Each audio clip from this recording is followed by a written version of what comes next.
Bien-aimés dans le Seigneur, abonnés de la chaîne Sonvi TV.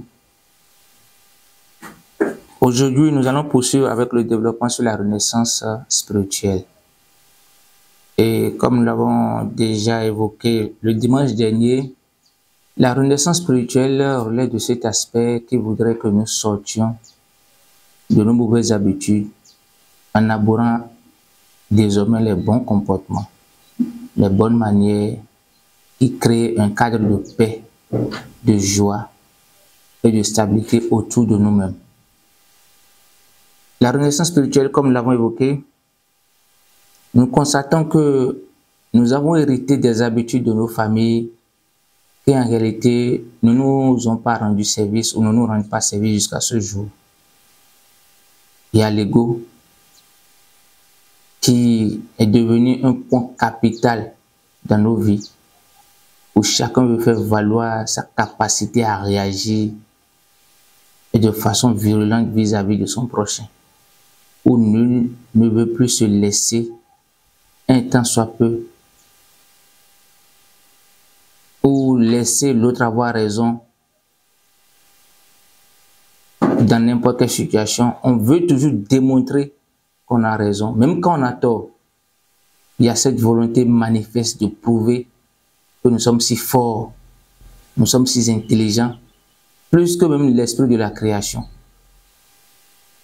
Et donc ceci est en train de mourir notre société vers une déchéance. C'est vrai, nous habillons, nous achetons les belles tenues, nous voyons nos environnements se développer, se transformer, mais cela ne change pas en réalité notre vie. Beaucoup sont ceux-là qui, dehors, sourient, mais à l'intérieur pleurent tous les jours, juste parce que quelque chose en eux qui n'arrive pas à tuer. Et ils savent que c'est très important de tuer cet ego-là pour pouvoir obtenir d'autres opportunités. Alors, il est important que nous puissions changer parce que ces habitudes, nous les avons héritées de nos parents. Et comme je l'ai dit la fois dernière, il y a un monsieur qui a un fétiche chez lui à la maison. Et il est un grand féticheur. À un moment donné, ses enfants aussi ont commencé par suivre son élan.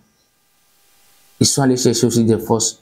Parmi ces enfants, il y a un qui a fait assez de recherches, qui a trouvé une des forces plus que son papa.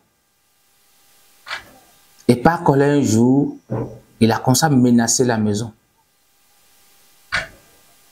Et l'histoire a démontré qu'il a commencé à tuer ses frères et sœurs jusqu'à se retourner contre son père. Pourquoi? Parce qu'il a hérité d'un comportement dans lequel il n'y a pas de pardon, il n'y a pas d'excuse, il n'y a pas d'humilité.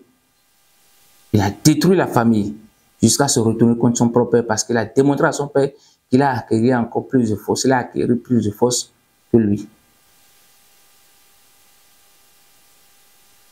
Alors, où allons-nous avec de tels comportements? Nous voyons même dans les églises, il y a des dirigeants qui, à un moment donné, commencent par s'affronter entre eux. Dans presque toutes les congrégations, il n'y a pas d'exception. Où ils s'affrontent entre eux. On veut s'essayer spirituellement. On ne veut pas supporter le fait que l'autre soit plus fort spirituellement que l'autre. Et donc, on va chercher des pratiques pour se nuire. Parce que nous n'avons pas de renaissance en nous. Nous continuons pas à vivre dans la léthargie que nos aînés nous ont laissée.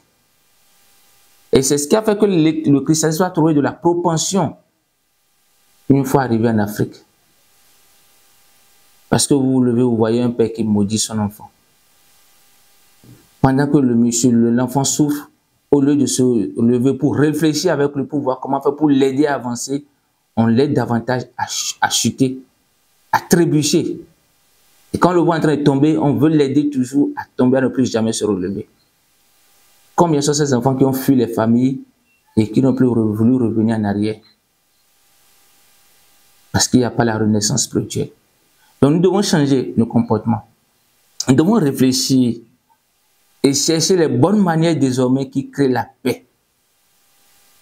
Il y a des gens qui sont bien aisés dans des familles aujourd'hui et qui sont en mesure d'aider même des frères, des cousins, des cousines et autres dans les familles là, mais qui ne veulent pas entendre parler. On ne peut pas s'associer et se mettre à critiquer nos frères, nos sœurs, à se moquer d'eux et espérer en retour quelque chose d'eux. C'est de la méchanceté, c'est de la sorcellerie. On doit changer ces comportements-là. Et c'est pourquoi Jésus-Christ nous dit que quiconque n'arrive pas à renaître de nouveau ne pourra pas voir le royaume des cieux. Ne pourra pas entrer dans le royaume des cieux. Et le royaume des cieux dont il parle ici, c'est la justice et la vérité. Que fais-tu de la justice? Que fais-tu de la vérité? Lorsque tu passes ton temps à démontrer ton ego et à montrer que c'est toi qui es le plus fort, le plus meilleur de tous, pendant combien de temps ça peut durer? Parce qu'un moment viendra où tu n'auras plus de force. Tu n'auras plus même la force de réagir, au-delà de la force spirituelle que tu avais, au-delà de tes capacités à crier, à se moquer de tout le monde. Le moment viendra où tu n'auras même plus la force. Si Dieu te donne la longévité, tu ne pourras même plus te relever, tu auras besoin des gens pour t'aider. Il faudrait que nous pensions à ce moment-là. Et lorsque nous faisons ce genre de choses, pensons aussi aux enfants que nous avons.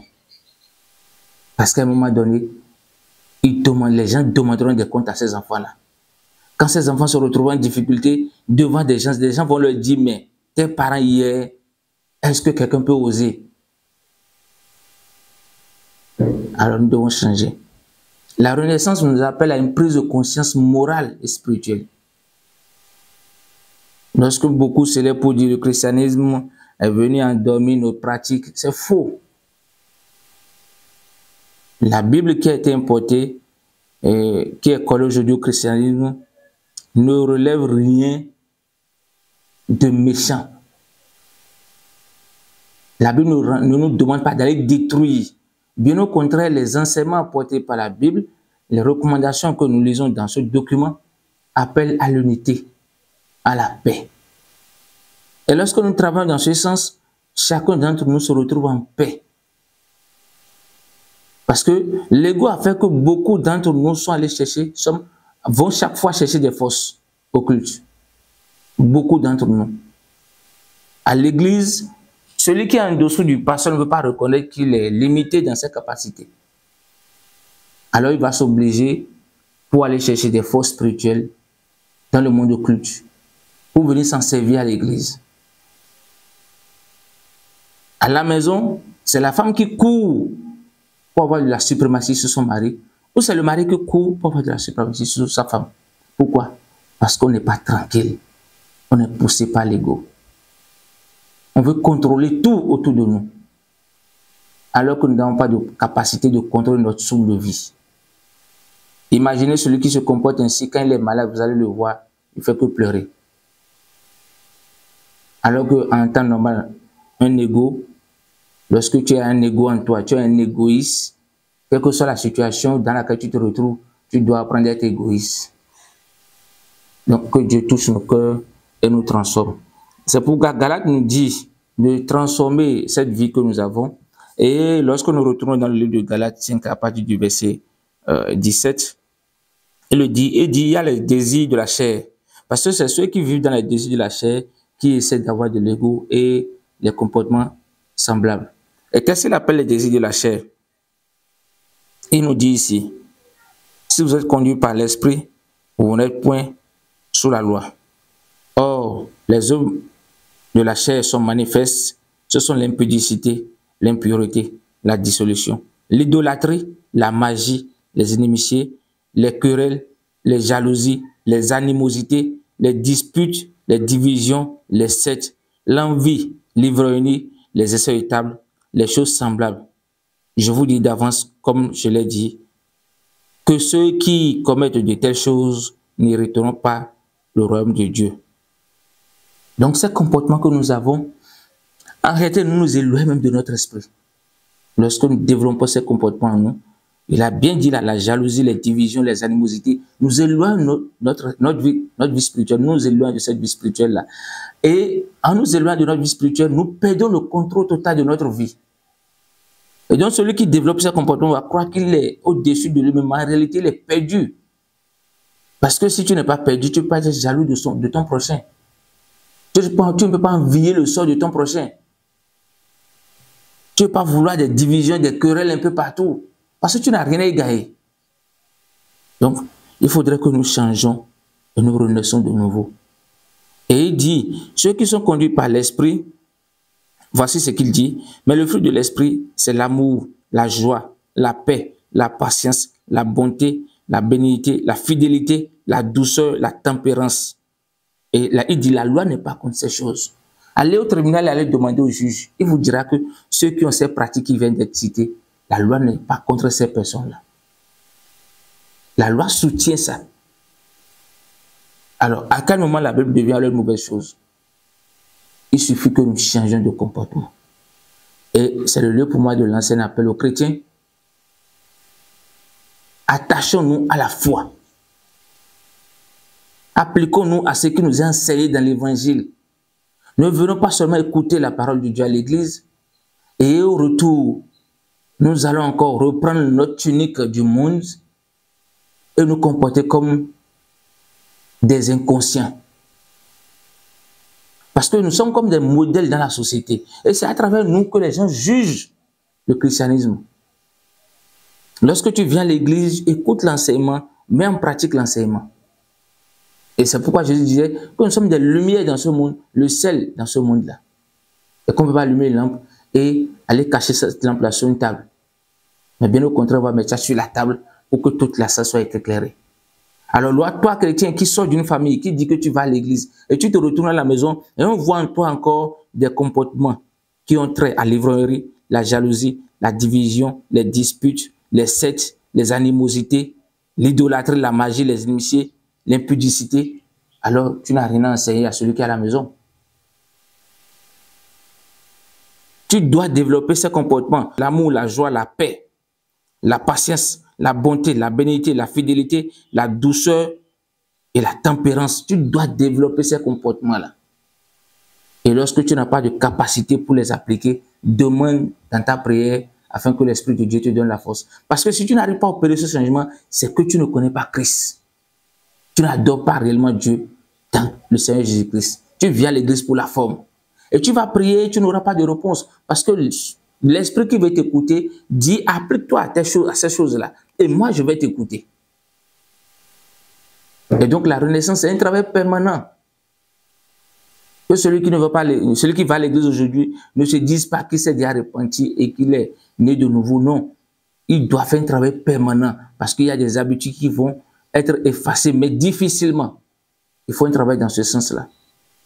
Et je nous prie que Dieu nous donne la force de continuer à travailler sur ce chemin de la repentance-là, afin de paraître comme des gens nouveaux dans notre société, des modèles, des exemples, parce qu'on a dit dans la Bible, vous allez prêter à des nations. Non, qu'est-ce que nous allons prêter? Je prends la Bible qui vient de l'Israël, qui est une histoire du monde juif Israël, qui est venu vers nous. Qu'est-ce que l'Israël a prêté aujourd'hui, par exemple, à notre nation à ce jour? Rien. Mais on a trouvé quelque chose chez eux qui est une nouvelle éducation, qui appelle à un comportement qui rassure l'âme qui vient à nous. C'est en cela que Israël a prêté quelque chose aux nations. Maintenant, nous en retour, qu'est-ce que nous faisons? Ce que nous recevons comme enseignement, nous devons l'enseigner, nous devons aujourd'hui le prêter à d'autres communautés, à travers nos habitudes, nos comportements de tous les jours. Et c'est en cela qu'Abraham a été un modèle devant Dieu, du point de vue spirituel. C'est en cela qu'Abraham a été modèle. Quel est le modèle que nous laissons aujourd'hui dans nos familles? Quel est le type d'éducation que nous laissons à nos enfants? Quelle est la vie spirituelle que nous leur laissons? Est-ce que nous allons continuer par leur enseigner que la jalousie, les disputes, les animosités, les ivrogneries, les impudicités, la dissolution, c'est d'un comportement appliqué dans nos sociétés? Parce que quand tu le fais devant ton enfant, demain il le fera.